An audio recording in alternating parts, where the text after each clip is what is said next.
Hoje nós chegamos à nossa última mensagem sobre a série acerca dos 10 mandamentos, que como subtítulo temos a lei que liberta. Esse conceito, só lembrando, a lei que liberta é a palavra de Tiago acerca da lei, no primeiro capítulo da sua carta, quando ele fala justamente isso, que a lei que traz liberdade, e é exatamente sob essa ótica, sob essa perspectiva da libertação que nós temos lido os mandamentos. E hoje nós vamos chegando ao 10º mandamento, e quero convidar você a abrir a sua Bíblia no livro de Êxodo capítulo 20, e nós leremos o verso 17. Êxodo capítulo 20, versículo 17.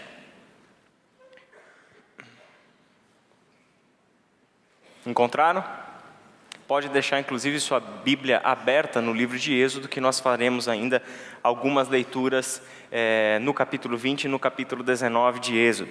Eu estou lendo essa noite, hoje de manhã me perguntaram que versão da Bíblia você estava lendo. Todos os textos que eu estou usando hoje aqui são da Nova Versão Transformadora, não é o da NVI que nós estamos habituados a usar. Então, todos os textos dessa noite são da Nova Versão Transformadora. Êxodo 20, versículo 17 diz assim: não cobice a casa do seu próximo, não cobice a mulher dele, nem seus servos ou servas, nem seu boi ou jumento, nem qualquer outra coisa que lhe pertença. Vamos orar? Pai querido, obrigado pela Tua palavra, obrigado pelo Teu ensino, obrigado pela Tua insistência, Pai, em mostrar para nós os Teus caminhos, em conceder a nós possibilidades de recondução da nossa história, de recalcularmos a nossa rota para novamente trilharmos cada vez mais perto daquilo que é o Seu projeto para todos nós, que sejamos a imagem do Seu Filho Jesus. E para, Senhor, que atinjamos esse processo, para que atinjamos, Senhor, toda a plenitude desse Teu plano, é necessário, Senhor, que atentemos para a Sua palavra e busquemos nela toda a Sua orientação, todos os Seus mandamentos, aprendamos a discernir a Sua vontade e submetamos, Pai, a nossa vontade e o nosso desejo ao Teu santo e perfeito conselho. Esse é o nosso desejo nessa noite. Trabalha no nosso coração, fala conosco por intermédio da Tua palavra, é em nome de Jesus que nós oramos. Amém. Eu quero começar com vocês pensando esse mandamento, primeiramente, em seu contexto. E para a gente olhar um pouquinho e entender o que significa o não cobiçarás do 10º mandamento, eu chamo você para ler 2 outros mandamentos, que é o que está no verso 14 e no verso 15. Sobre um deles nós ouvimos a mensagem do Caleb sobre o não cometer adultério, nós ouvimos o André falando sobre o não roube ou não furtarás, e esses 2 mandamentos que antecedem, portanto, o mandamento de não cobiçarás, eles têm uma relação com o mandamento da cobiça. Por quê? Porque tanto o adultério quanto o roubo têm a sua origem na cobiça. Tem a sua origem em desejar para si algo que pertence a outro. Tem na sua origem o querer tomar para si algo que é de outra pessoa. Por isso que esses 2 mandamentos são semelhantes, mas existe aqui uma diferença. Por quê? Porque nesses 2 mandamentos, o que está sendo proibido do povo é uma ação. Com o mandamento de não cometa adultério e não roube, Deus está dizendo para o seu povo que a quebra do mandamento, que o pecado, que a transgressão reside na ação. Quando eu cometi adultério, então houve pecado. Quando eu tomei para mim alguma coisa que não era minha, ou seja, quando eu concluí o ato de furtar, de roubar, então eu cometi o pecado. Certamente que boa parte de nós não seríamos acusados nem de um e nem de outro, porque não adulteramos ou porque não furtamos. No entanto, nós temos o 10º mandamento. Nós temos um mandamento onde todas as coisas começam a ficar mais complicadas para nós, que é justamente o mandamento acerca da cobiça, porque este mandamento olha para além da ação. É um mandamento que não olha apenas para a ação, mas ele está trabalhando com a proibição de uma intenção. O mandamento de não furtar, o mandamento de não adulterar, proibição da ação.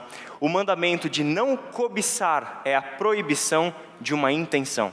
de um desejo, de uma vontade, de algo que nasce dentro de nós, que é secreto, que vem do nosso coração e que as pessoas não estão aí vendo o que se passa no nosso coração. É um mandamento, portanto, que nem sempre ele vai ser verificável pelas pessoas, a não ser as pessoas mais próximas de nós, talvez as pessoas que mais caminhem conosco, que percebam isso em nós. Mas em grande escala, esse mandamento e a quebra desse mandamento passa despercebida pela maioria de nós. Inclusive, muitos de nós nem tomamos consciência do problema da cobiça. Significa aqui que então nós temos um mandamento que proíbe uma intenção. Não cobice a casa do seu próximo.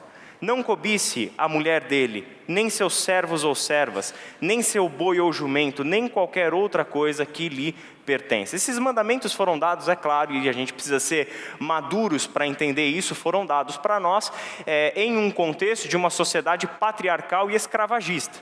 Porque era uma sociedade patriarcal, a mulher era a propriedade do homem. Então, por isso que parece que o mandamento está sendo dado somente para o homem, né? Não cobice a mulher do teu próximo. E também era uma sociedade escravagista. Então, não cobice as servas e os servos do teu próximo. Quando a gente atualiza esse mandamento para o nosso contexto pós-Jesus Cristo, é claro que ele tem um sentido muito mais amplo. Ou seja, não cobice absolutamente nada que não seja seu. Não cobice o teu próximo. Isso vale tanto para o homem quanto para a mulher. Isso vale para todas as coisas, sejam os nossos bens conjugais, as pessoas que amamos e podemos ou não sermos vítimas da cobiça de outra pessoa, ou também nós podemos ser as pessoas que cobiçam o cônjuge do outro, a pessoa que está em relacionamento com outra pessoa. Da mesma forma, esse mandamento diz respeito às coisas mais banais do nosso dia a dia. Não cobice o que o outro tenha. Não cobice o carro que ele tem, não cobice a casa que ele tem, não cobice o trabalho que ele tem. Apesar de cobiçar trabalho não é legal, né? A gente cobiça geralmente é o salário, não o trabalho, né? Então não cobice o salário que o outro ganha, não cobice as viagens que ele faz, o estilo de vida que ele leva. Por quê? Porque você não precisa nada disso. Nada disso é necessário para você. Você precisa aprender a viver contente e grato com aquilo que você tem, com aquilo que você possui, com aquilo que Deus te deu, porque tudo que nós possuímos é dádiva do Senhor. O problema é que muitas coisas que nós cristãos, fomos adquirindo ao longo da nossa vida, não são necessariamente dádivas do Senhor, mas são frutos da nossa cobiça. E nós precisamos tomar cuidado com isso. Esse mandamento se reveste de um peso muito maior numa sociedade como a nossa, que celebra a cobiça, que vive em torno da cobiça. Como é que funciona a propaganda? Você já parou para pensar? Quando a gente vai pensar em vender um produto, fazer a imagem, fazer um comercial, um anúncio para vender um produto, o que o anunciante, o que o cara do marketing ali precisa fazer? Como é que eu vou gerar nas pessoas o desejo de ter isso daqui? Eu preciso fazer com que ela se sinta uma pessoa inferior porque não tem esse produto.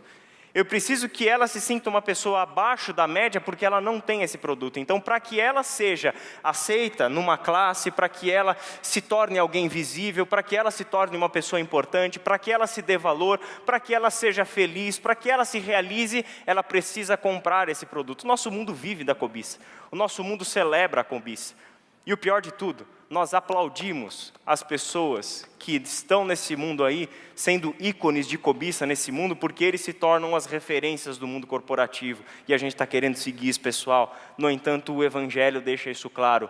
Não cobice. Você não precisa de absolutamente nada além daquilo que você já tem. E essa é a sabedoria que o mandamento está para nós. Algumas coisas a mais acerca do contexto, que é o seguinte: quando Deus dá para o seu povo esse mandamento, lembra de que povo nós estamos falando? Quem é o povo que está recebendo o mandamento? São aquelas pessoas que Deus havia libertado de dentro do Egito. São os israelitas, os descendentes de Abraão e etc., que chegaram para dentro do Egito, ali se estabeleceram e depois de 400 anos vivendo no Egito, Deus vai os tirar de lá. Eles estavam vivendo uma situação de escravidão dentro do Egito, não estavam passando férias no Egito, eles estavam escravos no Egito há muito tempo, e Deus faz a sua intervenção na história por intermédio de Moisés e liberta esse povo do Egito. Por isso que nós frisamos várias vezes vezes que este é o mandamento dado por o Deus que é libertador, e portanto o mandamento não pode ser visto por nós como regras que estão colocando sobre nós um peso que nós não somos capazes de carregar. Muito pelo contrário. O mandamento chega a nós como um instrumento de Deus para a manutenção da liberdade. É por isso que essa libertação também traz consigo uma promessa. Deus não liberta o povo simplesmente por libertar. Deus liberta o povo e traz esse povo para si. Deus liberta esse povo para que esse povo se torne o seu povo. É exatamente o que nós lemos alguns versículos antes dos 10 mandamentos, no capítulo 19, versos 3 a 6. Então Moisés subiu ao monte para apresentar-se diante de Deus. Lá de cima o Senhor o chamou e disse: transmita essa mensagem à família de Jacó, anuncia aos descendentes de Israel: vocês viram o que fiz aos egípcios. Sabem como carreguei vocês sobre asas de águias e os trouxe para mim. Agora, se me obedecerem e cumprirem minha aliança, serão meu tesouro especial dentre todos os povos da terra, pois toda a terra me pertence. Serão meu reino de sacerdotes, minha nação santa. Essa é a mensagem que você deve transmitir ao povo de Israel. Quem é o povo que está recebendo o mandamento? O povo que Deus libertou do Egito com um propósito. Toda a libertação de Deus é uma libertação para.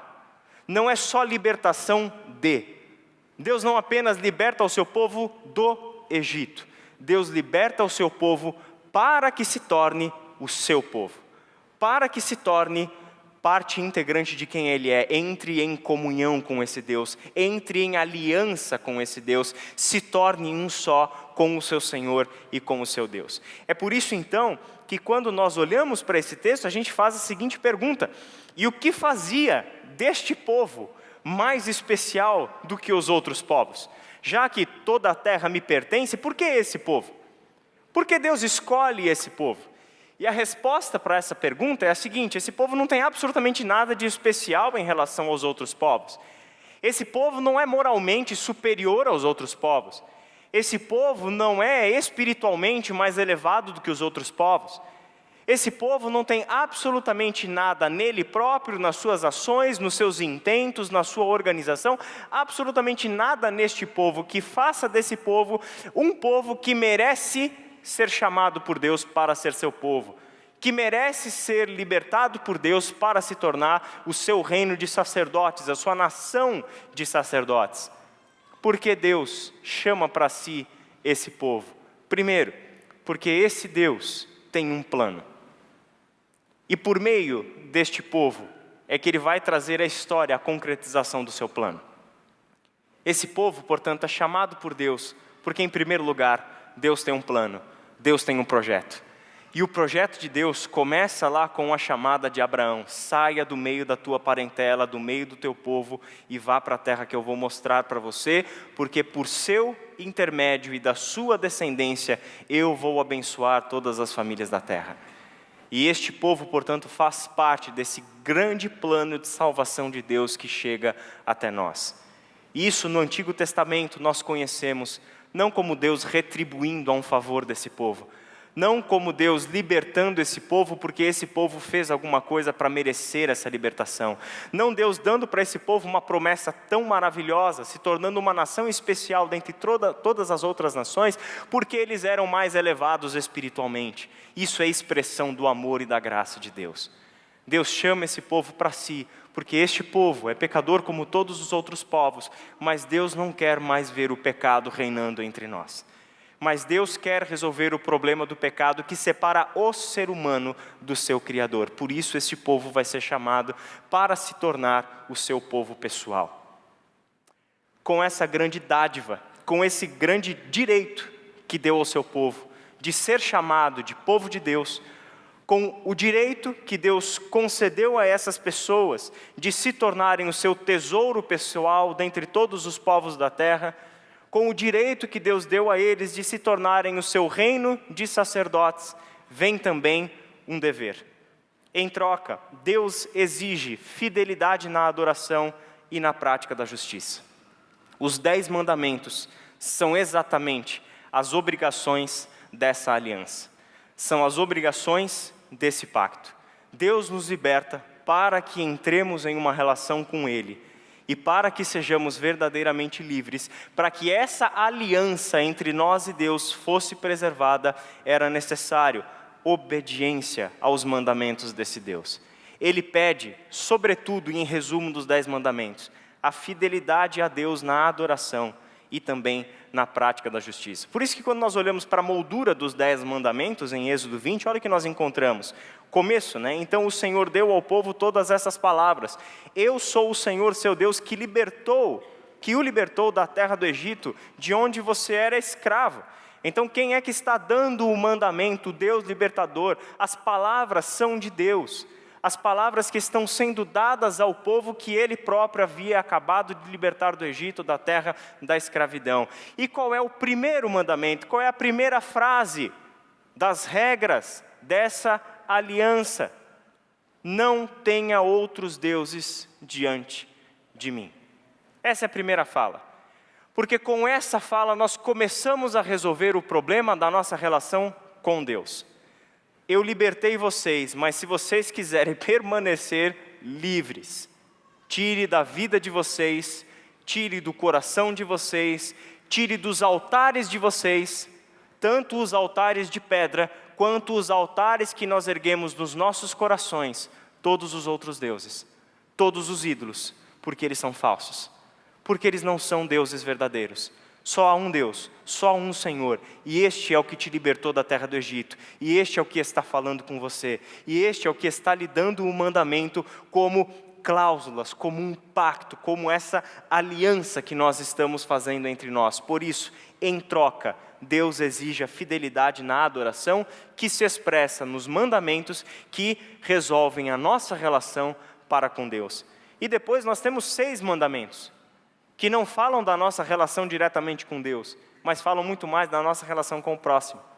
Por isso que o primeiro mandamento começa com Deus, e o último mandamento encerra os mandamentos com o próximo. Não cobice nada que seja do teu próximo. Não queira nada que pertence ao teu próximo. É isso que Deus exige de nós. Tanto fidelidade na adoração, como a prática da justiça.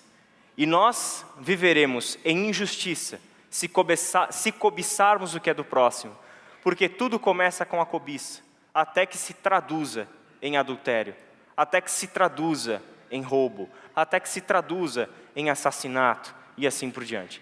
Por isso mesmo que nós estamos diante de 10 mandamentos que se resumem muito bem nessas 2 direções, a Deus e ao próximo. A gente está vivendo uma história do povo que, claro, dentro da Escritura, não há uma diferenciação entre o aspecto legal e o aspecto religioso dos mandamentos. Essas coisas estão plenamente envolvidas. É no nosso contexto que igreja, Estado, fé e política estão separadas. No entanto, nesse contexto, a lei de Deus e a lei que regula a sociedade está profundamente entrelaçada.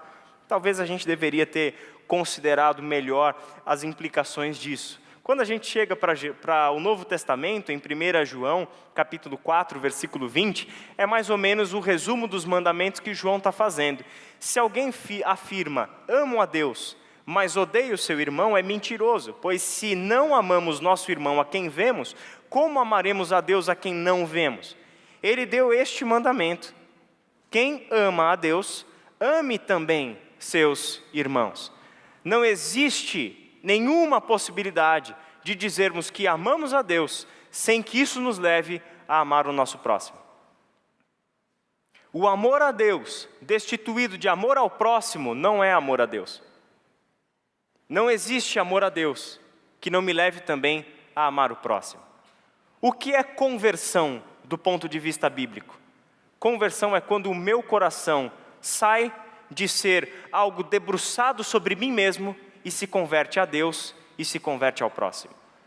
Esse é o duplo movimento da conversão. Não existe conversão que está direcionada só a Deus. E é exatamente por isso que os mandamentos estão preocupados, em primeiro lugar, regular a nossa relação com Deus. Não tenha para si outros deuses. E em segundo lugar, e tão importante quanto, ame o seu próximo. Não cobice nada do que é do seu próximo. Preserve o seu próximo. Sirva o seu próximo. ao invés de tomar para si aquilo que pertence a Ele. Quando nós estamos, então, tentando resumir isso, talvez essa seja uma boa forma de resumirmos. Toda a adoração a Deus que não conduz à justiça social é falsa, é idolatria. Não pode haver, do ponto de vista bíblico, uma adoração a Deus que não se traduza em justiça entre nós. Não pode haver adoração a Deus sem que o nosso coração não esteja sensível à necessidade dos nossos irmãos. E o que sustenta isso? Os profetas.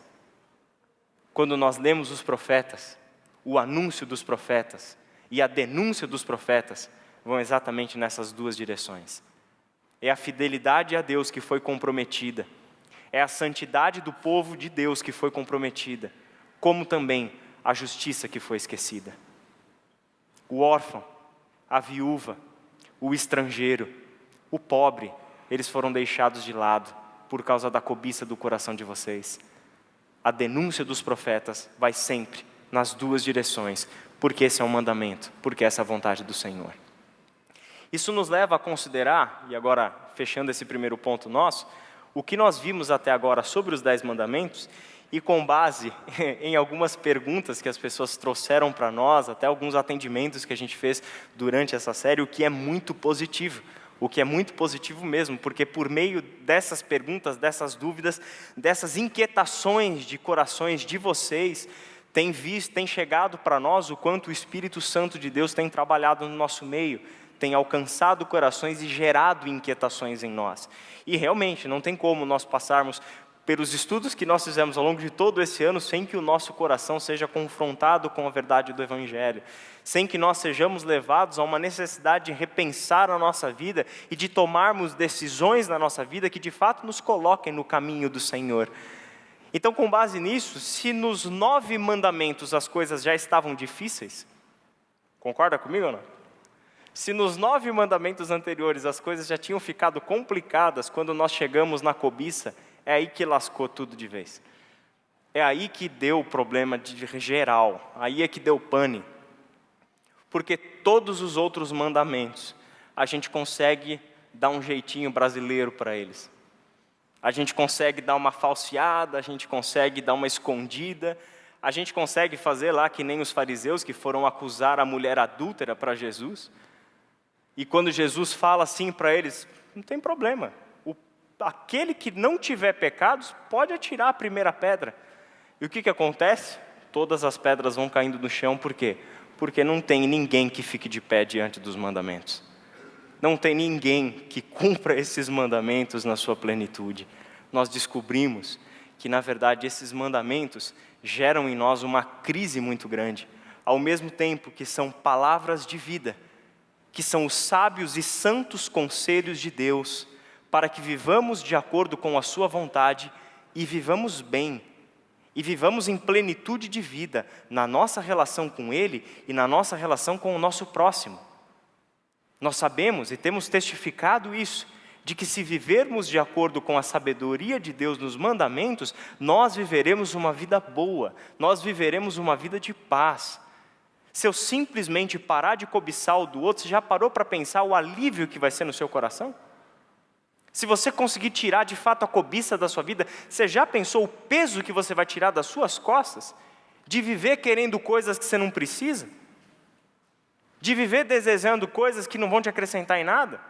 De viver querendo sustentar um estilo de vida e construir um estilo de vida insustentável que só gera mais peso, mais desejo, mais trabalho, mais dinheiro, mais coisas e etc. Já parou para pensar se nós fôssemos os rebeldes dessa nação, que não mais querem viver de acordo com a ditadura dessa nação, do consumo exacerbado, de esbanjar as coisas, da ostentação? Já pensou se nós fôssemos esse povo? E se tem um povo que é capaz disso, somos nós. Porque temos a palavra de Deus, porque cremos no Senhor, porque temos o Espírito Santo de Deus em nós. Já parou para pensar como seria? Como diz o Luiz Saião, uma vez eu ouvi ele falando numa palestra o seguinte: o nosso mundo é aquele mundo onde as pessoas vão até o shopping center. Para quê? Para quê? Por que o shopping center virou, para nós, um lugar tão célebre e tão comum dos nossos passeios e etc.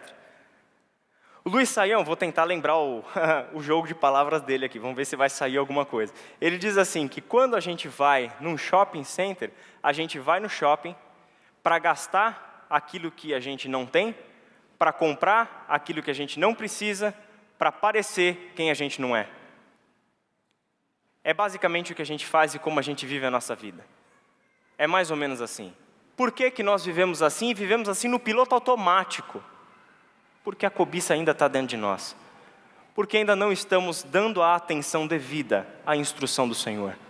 Porque ainda não convertemos de fato o nosso coração a Cristo. E não confiamos de fato no Deus que nos concedeu o seu mandamento. Por isso que a gente pergunta, esse mandamento traz para nós verdadeiramente liberdade? Ou será que ele está trazendo a morte? Quem faz essa reflexão é justamente o apóstolo Paulo, capítulo 7 da carta de Paulo aos Romanos, a partir do verso 7, nós vamos ler alguns trechos dessa carta, então você pode acompanhar aí com a gente. E Paulo é importante para ajudar a gente nessa conversa, por quê? Porque ele é um perito na interpretação da lei. Ele era membro do partido dos fariseus, e por causa disso, ele é alguém que conhece muito mais o mandamento e a lei do Senhor do que todos nós juntos.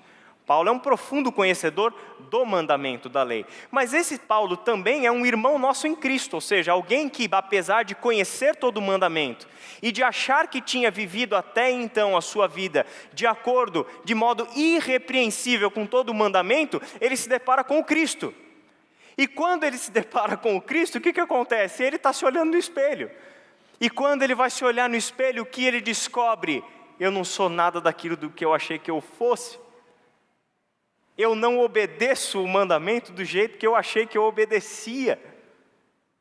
Eu posso exteriormente estar vivendo uma vida que aos olhos dos outros é irrepreensível.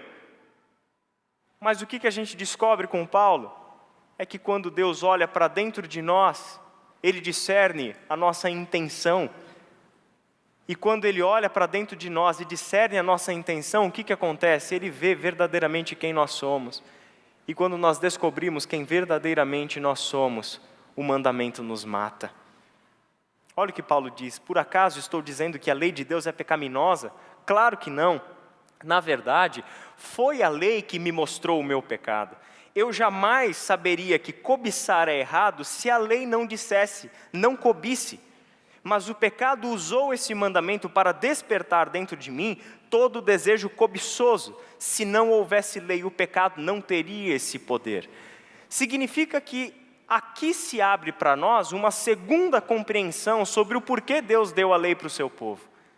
Em primeiro lugar, então a gente já viu isso bastante, é que Deus deu para o seu povo a lei, para que a lei fosse um instrumento para a manutenção da liberdade. Deus deu a lei para o seu povo para que, na obediência à lei, este povo vivesse uma vida boa, vivesse uma vida de pessoas verdadeiramente livres. Livres dos deuses, livres da idolatria e das consequências da idolatria, bem como livres em sociedade. Sem um querer o espaço do outro, sem um querer tomar para si o que é do outro, sem um querer fazer contra o outro o mal e etc. Se obedecêssemos o mandamento, teríamos então a manutenção da liberdade. Só que existe no 10º mandamento uma chave. Existe no 10º mandamento algo que Deus coloca ali que complica a nossa situação. Porque no 10º mandamento que nós descobrimos que ele não foi dado somente para a manutenção da nossa liberdade, mas também para ressaltar em nós a impossibilidade de vivermos dessa maneira. Mostrar para nós a incapacidade, mostrar para nós o quanto somos fracos, mostrar para nós que na nossa própria força é impossível viver de acordo com o mandamento. Porque o mandamento que discerne a nossa intenção é exatamente o que nos mata. De todos os mandamentos de Moisés, o perito na lei Paulo tem que citar justamente esse, né? Não cobice. Porque se a lei não me dissesse não cobice, eu não saberia o que é o pecado. Só que o que aconteceu então? Quando Paulo descobriu a cobiça, quando Paulo descobriu o problema, quando Paulo descobriu que do lado de fora estava lindo, mas por dentro estava tudo podre, estava tudo corrompido, e quebrar um mandamento é quebrar todo o mandamento. Eu não escolho qual mandamento obedecer, quebrar um é quebrar tudo. Quando ele olha para dentro de si, ele descobre as suas más intenções. Ele descobre os seus maus desejos. Ele descobre a realidade da cobiça. E aí o texto diz que o pecado usou esse mandamento para despertar dentro de mim todo tipo de desejo cobiçoso. Se não houvesse lei, o pecado não teria esse poder de despertar em nós o desejo de cobiça. Sabe por quê? Porque a desobediência é um padrão de ação humana. Qual foi o pecado que resultou na queda? Qual foi o pecado de Adão e de Eva lá em Gênesis capítulo 3? O ato de desobediência. O que é que Deus diz? Coma de todas as árvores do jardim, só não coma dessa. O que o Adão fez? O que a Eva fizeram? Foram exatamente em cima daquela que não era para comer. Isso é tanto um padrão de desobediência, porque isso não é a desobediência de Adão, isso é a nossa desobediência. Ali se estabelece um padrão de rebelião contra Deus. Isso significa que para nós, o nosso viver diário, o curso natural da nossa vida não é obedecer a Deus, é desobedecer a Deus. Esse é o curso natural. O nosso padrão de desobediência é um negócio tão marcante para nós, seres humanos, que é o seguinte: diz uma criança pequenininha, mão bota o dedo na tomada. O que ela vai fazer? Botar o dedo na tomada. Não coloque a mão no forno porque o forno está quente. O que a criança vai fazer? Ela vai botar a mão no forno porque o forno está quente. Por quê? Porque ela quer queimar a mão dela? Não, porque a gente quer desobedecer. Estabelece-se para o ser humano um padrão de transgressão. E a transgressão, gente, é grave. Sabe por que a transgressão é grave? Porque a transgressão é o pecado consciente. Eu sei que é errado, mas eu faço mesmo assim. Eu sei que é errado. A palavra de Deus me diz isso. O Espírito Santo acusa a minha consciência. Os irmãos que me cercam têm me dado esse conselho, mas mesmo assim eu faço errado. Esse é o peso da transgressão. A falta de arrependimento, o coração duro, que nos impede de viver com Deus, que nos impede de caminhar com Deus. Paulo prossegue: houve um tempo em que eu vivia sem a lei. No entanto, quando tomei conhecimento do mandamento, o pecado ganhou vida e eu morri. Assim descobri que os mandamentos da lei, que deveriam trazer vida, trouxeram, em vez disso, morte. O pecado se aproveitou desses mandamentos e me enganou, e fez uso deles para me matar. Isso, porém, só demonstra que a lei em si é santa, e santos, justos e bons são os seus mandamentos. Mas então a lei que é boa foi responsável pela minha morte? Claro que não. O pecado usou o que era bom para me condenar à morte. Vemos com isso como o pecado é terrível, usando os bons mandamentos de Deus para seus próprios fins perversos. O que a gente aprendeu com a idolatria esse ano? Que nós não idolatramos coisas más. Nós idolatramos coisas boas. E porque idolatramos coisas boas, nós transformamos isso em falsos deuses, e isso é o que constitui a maldade no nosso coração. Quando nós idolatramos o amor romântico, o que nós estamos idolatrando? Algo bom, feito por Deus. Feito por Deus. Mas quando ele se torna idolatria, ele se torna doentio e destruidor. Nós idolatramos filhos. Os filhos são coisas ruins? Não. Segure-se aí, pai, antes de responder essa questão, entendeu? Mas, em geral, não são coisas ruins. Os filhos, por natureza, não são. A Bíblia fala que os filhos são herança do Senhor, são bênçãos do Senhor. Mas nós idolatramos eles. E quando nós idolatramos eles, nós passamos a viver o inferno. Destruímos a vida deles e destruímos as nossas vidas. Porque nenhum ser humano tem estrutura para ser Deus na vida de ninguém. A idolatria é isso. O pecado faz exatamente isso. Ele pega coisas boas, e inclusive as coisas boas que Deus nos deu, e perverte para os seus próprios usos, para os seus próprios fins perversos. Isso acontece, gente, até com a nossa santificação. Isso acontece até com a nossa vida espiritual. Quando nós descobrimos que nós estamos fazendo o bem por alguém, e a gente acha que isso é uma baita de uma boa ação. Eu amo todo mundo, eu gosto de fazer o bem para as pessoas, etc. Mas no fundo, o que você está querendo é aplauso. No fundo, o que você está querendo é reconhecimento. Então, o que está regendo as tuas ações e as tuas intenções não é o amor e a obediência a Deus, mas é o amor a si próprio, é o amor à sua própria imagem. É o amor, é como você vai se parecer diante dos outros. Nós usamos coisas boas como, por exemplo, contribuição financeira para que haja a manutenção da nossa comunidade, dos nossos projetos, da nossa missão e para os necessitados. E transformamos a contribuição financeira em uma igreja, nosso compromisso como membro de uma igreja, em moeda de troca com Deus. Se eu der 10, Deus dá 20, então para mim é um bom negócio. Não é mais ou menos isso? Contribuição é algo necessário, bíblico. No entanto, o pecado perverte até algo bom, até algo bíblico, até algo dado por Deus para nós. Perverte. Faz com que a gente use a nossa contribuição, a nossa oferta, o nosso dízimo, seja lá o nome que você queira dar, para quê? Para se tornar uma moeda de troca para com Deus. Fazer um bom negócio. Eu dou 10, Deus me devolve 20. Ou até mesmo, para aqueles casos mais extremos, a gente dá o dízimo para o devorador não destruir o nosso capital, o nosso patrimônio. Então, de qualquer forma, tanto para você que quer ganhar mais, como você não quer perder o que tem, o foco é você. O foco é o seu bolso, o foco é o seu dinheiro, o foco é a sua cobiça, o foco é a sua ganância. Percebe como a coisa é delicada e como a coisa é profunda? O problema não está na lei, pois ela é espiritual e boa. O problema está em mim. Pois sou humano, escravo do pecado e não entendo a mim mesmo. Pois quero fazer o que é certo, mas não faço. Em vez disso, faço aquilo que odeio. Mas se eu sei que o que faço é errado, isso mostra que concordo que a lei é boa.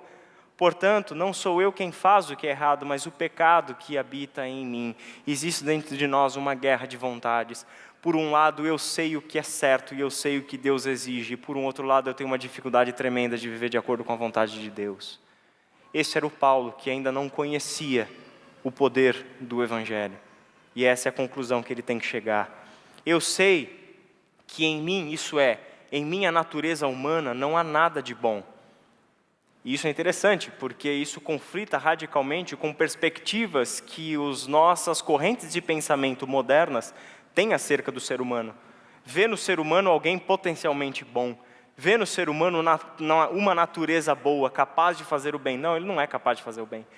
A perspectiva bíblica sobre o ser humano é a mais pessimista possível.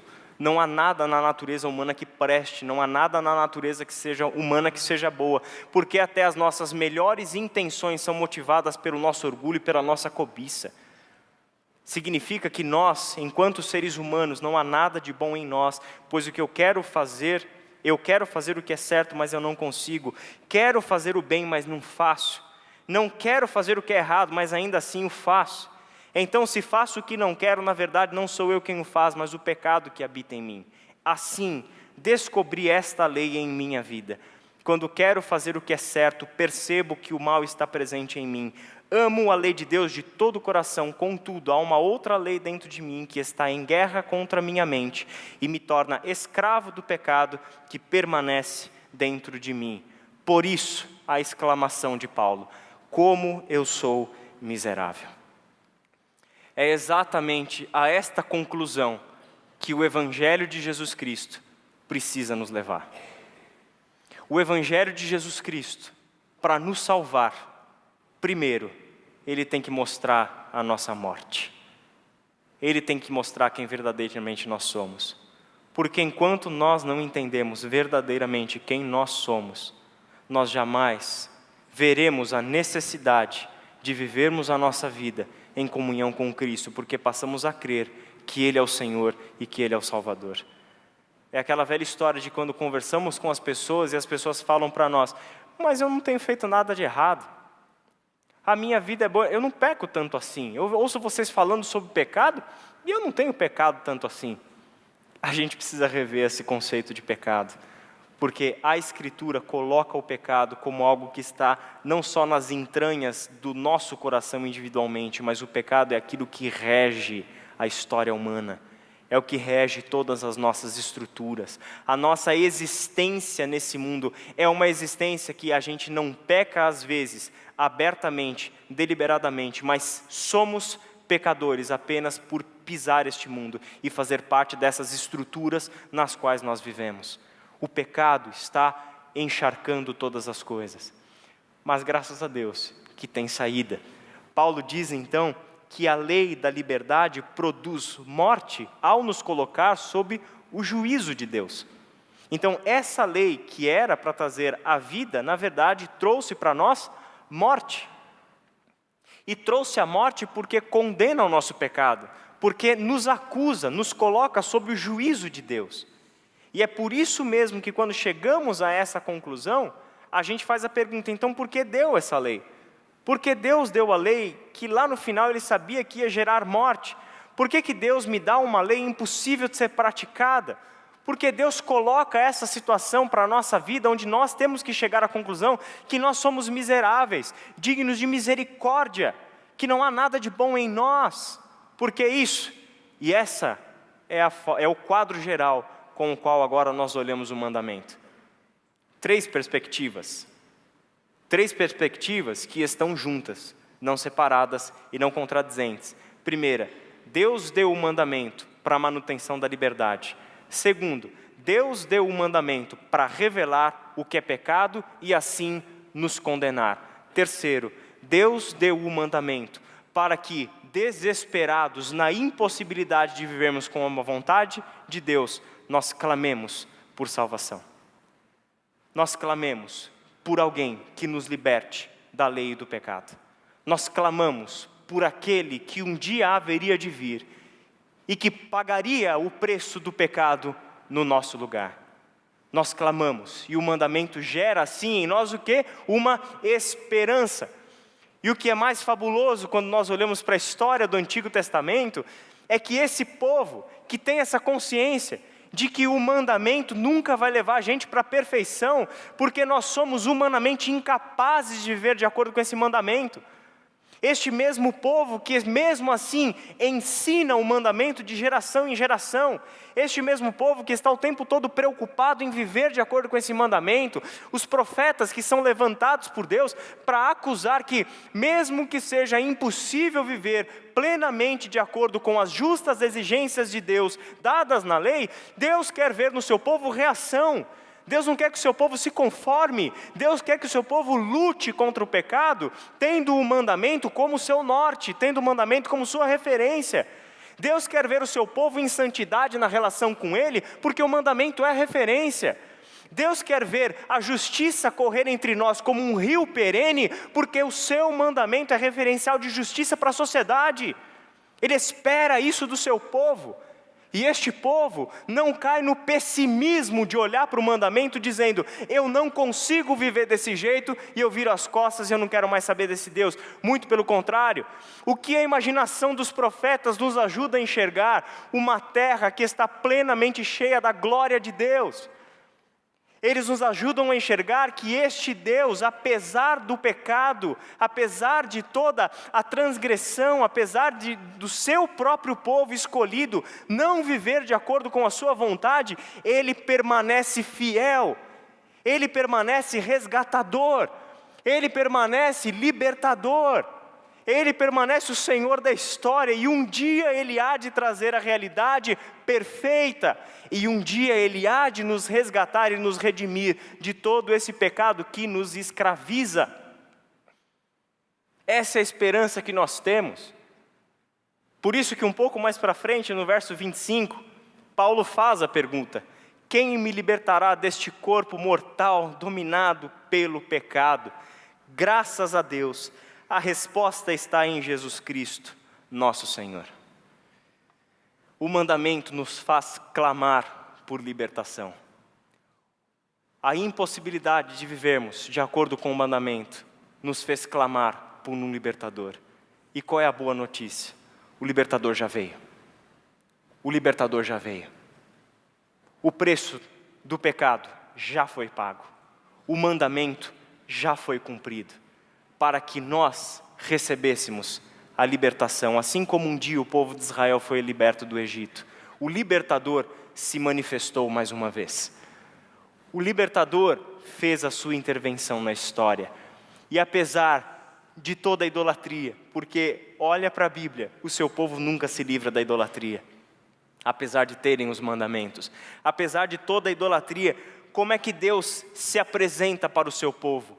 Apesar da sua idolatria, que é prostituição, eu permaneço fiel. Deus se relaciona com o seu povo com a imagem do casamento. Eu sou o seu marido e você, povo, é a minha noiva, é a minha esposa, que eu tomei para mim. E apesar da tua infidelidade, apesar da tua prostituição, causada pelas idolatrias, eu sou fiel, eu permaneço fiel.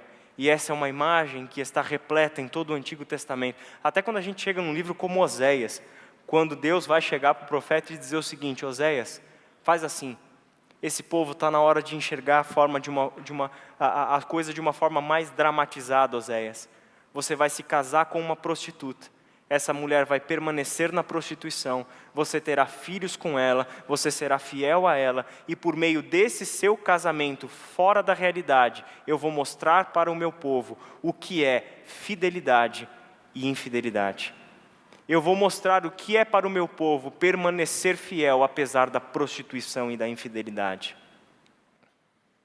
Por isso, por causa de Jesus, o libertador que se manifestou mais uma vez, Paulo pode dizer o seguinte: agora as coisas mudaram. Agora aquilo que eu disse até o momento era o meu desespero. E aquela minha impossibilidade de ver o mandamento de Deus como vida e não como morte, agora isso mudou. Por quê? Porque agora já não há condenação nenhuma para os que estão em Cristo Jesus. Pois em Cristo Jesus a lei do Espírito que dá vida os libertou da lei do pecado que leva à morte. A lei não era capaz de nos salvar por causa da fraqueza de nossa natureza humana. Por isso Deus fez o que a lei era incapaz de fazer ao enviar seu Filho na semelhança de nossa natureza humana pecaminosa e apresentá-lo como sacrifício por nosso pecado. Com isso, declarou o fim do domínio do pecado sobre nós, de modo que nós, que agora não seguimos mais nossa natureza humana, mas sim o Espírito, possamos cumprir as justas exigências da lei. Então a gente volta na pergunta: quem é capaz de viver de acordo com os mandamentos do Senhor? Aquele que crê em Jesus Cristo como o seu Redentor. Quem é capaz de viver de acordo com as justas exigências do Senhor? Aquele que tem dentro de si o Espírito Santo de Deus. Por quê? Porque aquele Deus que um dia falou os mandamentos lá no passado, agora vive dentro de nós. O mandamento que outrora tinha sido escrito em tábuas de pedra, agora está sendo escrito nesse coração de carne que Ele te deu. Agora a relação nossa com Deus é outra, e por isso a relação nossa com o mandamento é outra. Não olhamos mais o mandamento como um meio de nós ganharmos pontos com Deus. Não olhamos mais o mandamento como um instrumento para a nossa salvação. Não olhamos mais o mandamento como um meio de merecermos libertação. Porque assim como o povo de Israel foi liberto como expressão de graça e amor de Deus, nós também somos libertos do pecado e da lei do pecado que nos escraviza por graça e por amor de Deus reveladas a nós em Jesus Cristo, o Cordeiro de Deus que tira o pecado do mundo. Por que as coisas mudam e por que agora nós somos capazes de viver de acordo com as justas exigências de Deus? Porque quando Deus envia o seu Filho ao mundo, Ele não envia para nós um outro legislador. Ele não envia a nós alguém que nos dê mandamentos mais pesados do que o de Moisés e da tradição dos judeus. Ele não envia a nós alguém que está colocando sobre nós o fardo, mas Ele está tirando de nós o fardo. Ele está nos chamando para jogar para cima dele o fardo e colocarmos sobre nós o dele, que é leve, suave, que gera o alívio e não mais a culpa. Ele tirou de nós a condenação, porque quando Deus enviou seu Filho ao mundo, não era um segundo Moisés que Ele estava enviando, mas o Cordeiro para ir para o matadouro no nosso lugar. mas era aquele que haveria de dar a vida na cruz do Calvário para que nós fôssemos perdoados e definitivamente libertos. Por isso, para a gente ir para o fim, os 10 mandamentos têm agora para nós, cristãos, que verdadeiramente cremos em Cristo Jesus, que nascemos de novo, uma relação profunda com o Espírito Santo de Deus que vive em nós e o mandamento do amor. Ennio Miller, teólogo luterano lá de Porto Alegre, diz assim: a interpretação dos mandamentos no espírito do mandamento do amor de Jesus tem sido um referencial na produção de parâmetros éticos na tradição cristã, numa constante busca de equilíbrio entre o reconhecimento de uma ética impossível e, portanto, do fato de estarmos constantemente sob o juízo de Deus, e a afirmação de uma ética possível, a partir da força do Espírito que anima a descobrir nos mandamentos orientações positivas para o comportamento cristão. O que é ética impossível? Ética impossível é o fato de que o homem por si só é incapaz de obedecer de maneira devida um só mandamento que seja. Ética impossível é que os mandamentos mostram para nós a impossibilidade de nós, seres humanos, por causa do pecado, obedecermos ao mandamento. No entanto, o que a gente leu com Paulo é que o mandamento produz morte e é para nós uma ética impossível, não porque o mandamento não vale, mas por causa do pecado. Correto? Não foi isso que a gente leu em Romanos 7? Certo. O que Jesus veio resolver? O problema do pecado. O que ele tirou? O pecado. Agora a gente tem que voltar para os mandamentos. E reler esses mandamentos, agora sem a escravidão do pecado. E reler os mandamentos na perspectiva do Espírito Santo de Deus que agora vive em nós. E na força do Espírito que nos anima, que nos dá nova vida, que nos dá novo ânimo, para olhar para os mandamentos do Senhor e reconhecer neles a sabedoria divina revelada a nós como instrumentos para a nossa liberdade e para a condução à vida em Cristo. Isso, no entanto, não deve nos levar à ideia de que nós, então, obedeceremos plenamente os mandamentos e chegaremos à perfeição. Não chegaremos à perfeição. Tanto que a primeira carta de João, no capítulo 1, versículos 8 e 9, diz assim: se afirmamos que não temos pecados, enganamos a nós mesmos e não vivemos na verdade. Mas se confessamos nossos pecados, Ele é fiel e justo para perdoar os nossos pecados e nos purificar de toda injustiça. A consciência que nós precisamos ter é que o pecado ainda será persistente na nossa vida. E de que nós não precisamos afirmar nem para nós mesmos, nem para os outros, e muito menos para Deus, que nós não temos cometido pecados. Nós precisamos ser transparentes com relação à realidade do pecado na nossa vida. Porque o que a gente descobriu com o 10º mandamento? Deus está olhando para as tuas intenções antes das tuas ações. Ele sabe o que se passa no seu coração. Ele sabe quais são os seus maus pensamentos. Ele sabe quais são as coisas que passam pela sua cabeça que você teria vergonha de dizer para as pessoas que você ama. Ele sabe quais são os seus maus intentos. Então não precisa ser hipócrita, dizer que eu não tenho pecado. Muito pelo contrário, o que Deus espera de nós? Confesse o pecado. Confesse o pecado. Se arrependa. Porque se você confessar o pecado, esse é um movimento nosso de tirar o pecado do nosso meio, de entendermos que a nossa luta é contra todos esses resquícios de uma mente pecaminosa que foi cultivada em nós até hoje. Em segundo lugar, o amor de Deus ao próximo e ao próximo sustentam tanto a lei quanto os profetas. Quando Jesus foi questionado acerca do maior mandamento, a resposta dele foi essa: ame o Senhor seu Deus de todo o seu coração, de toda a sua alma e de toda a sua mente. Este é o primeiro e o maior mandamento. O segundo é igualmente importante. Ame o seu próximo como a si mesmo. Toda a lei e todas as exigências dos profetas se baseiam nesses 2 mandamentos. O resumo da lei é o amor a Deus e o amor ao próximo. Na mesma lógica da construção dos 10 mandamentos. A relação com Deus e a relação com o próximo.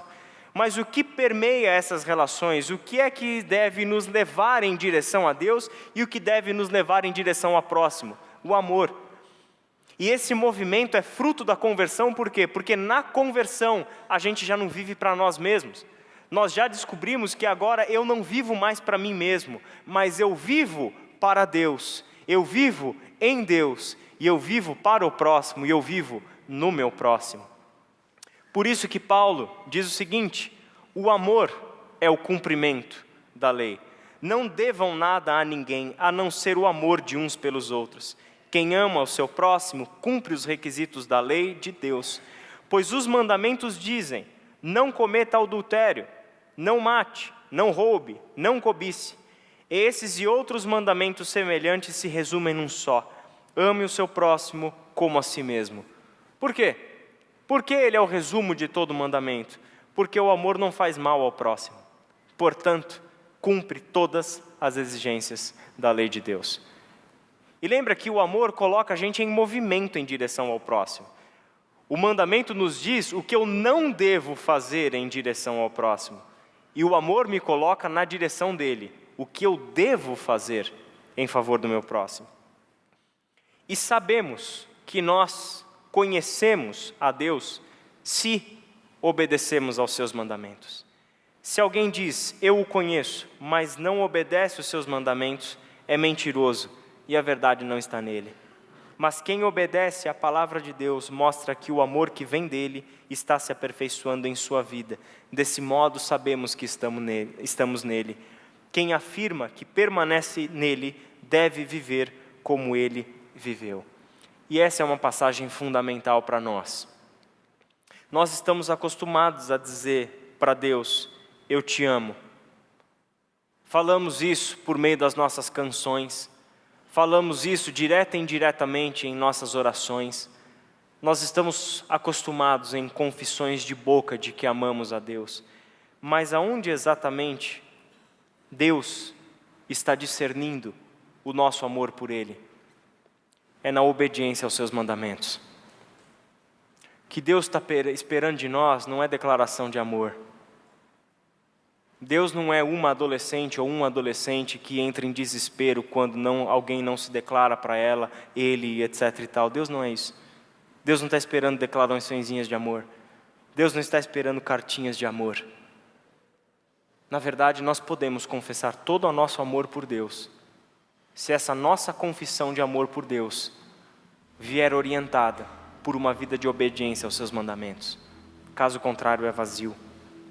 Amados, continuemos a amar uns aos outros, pois o amor vem de Deus. Quem ama é nascido de Deus e conhece a Deus. Quem não ama, não conhece a Deus, porque Deus é amor. Deus mostrou quanto nos amou ao enviar seu único Filho ao mundo para que por meio dele tenhamos vida. É nisto que consiste o amor, não em que tenhamos amado a Deus, mas em que Ele nos amou e enviou seu Filho como sacrifício para o perdão de nossos pecados. Amados, visto que Deus tanto nos amou, certamente devemos amar uns aos outros. Ninguém jamais viu a Deus, mas, se amamos uns aos outros, Deus permanece em nós e seu amor chega em nós à expressão plena. Todo aquele que crê que Jesus é o Cristo é nascido de Deus. E todo aquele que ama o Pai também ama os filhos dele. Sabemos que amamos os filhos de Deus se amamos a Deus e obedecemos aos seus mandamentos. Amar a Deus significa obedecer a seus mandamentos. E seus mandamentos não são difíceis. Pois todo aquele que é nascido de Deus vence este mundo. E obtemos essa vitória pela fé. Quem vence a batalha contra o mundo? Somente quem crê que Jesus é o Filho de Deus. Essa é a transformação de mente em relação ao mandamento, que só tem quem tem de fato Cristo como Senhor da sua vida. Somente essa pessoa é que pode dizer: e os seus mandamentos não são pesados, e os seus mandamentos não são difíceis, porque eu os obedeço em uma relação não de culpa e não de medo, mas em uma relação de amor. Fecha os seus olhos e vamos orar. Pai querido, muito obrigado pela Tua palavra. Obrigado pelo Teu Evangelho que nos anima a prosseguir. Obrigado, Senhor, porque as justas exigências da Tua lei foram cumpridas no Teu Filho. para que agora possamos, de fato, vivermos de acordo com a Tua vontade, vivermos de acordo com o Teu mandamento. Revigora em nós, Pai, o ânimo para vivermos uma vida de obediência a Ti. E que esse amor que temos pelo Senhor seja real, seja concreto, seja um amor que o Senhor consiga olhar para as nossas ações e para as nossas intenções e enxergar em nós alguém que tem lutado todos os dias para viver de acordo com a Sua vontade, motivado pelo Espírito Santo de Deus e orientado por Sua palavra. Em nome de Jesus. Amém.